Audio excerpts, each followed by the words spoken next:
It started with a search for a few old books at an antique store. And it turned into a search for a World War II hero. As Steve Butera reports, now a Nelson County couple hopes a baby book will lead to learning more about the life of a Georgetown lieutenant who gave his life to protect ours.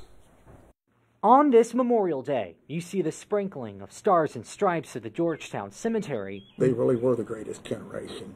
Including Old Glory, next to the grave of U.S. Air Force Lieutenant Fletcher S. Porter. And that's why we are free today. Steve Fox and his wife Karen put those flowers at his gravesite. They have no connection to the Scott County 22-year-old who died in early 1944 during World War II when the B-24 he was co-piloting was shot down by Germans above the Adriatic Sea near Italy. The sad thing about poor Fletcher Porter is that he was so young when he was killed.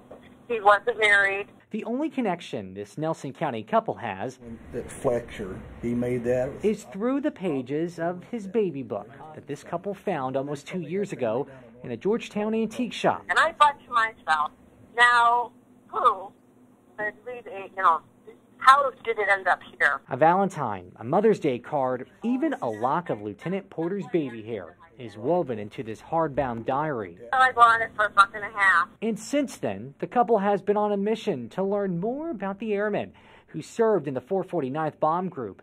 They discovered Lieutenant Porter volunteered to fill in for another service member on that January 30th, 1944 day, the day when he, along with 9 other men, died. From that, we found his headstone, and so from that, we kind of adopted him. He's our adopted veteran, our adopted hero. But they want to know more, even just to find a picture of Lieutenant Porter. There has to be relatives, I would think, but we don't know who they are. We have yet to find them. So now, the couple thanks Lieutenant Porter for his service the only way they can, by telling people about the sacrifice he made at such a young age.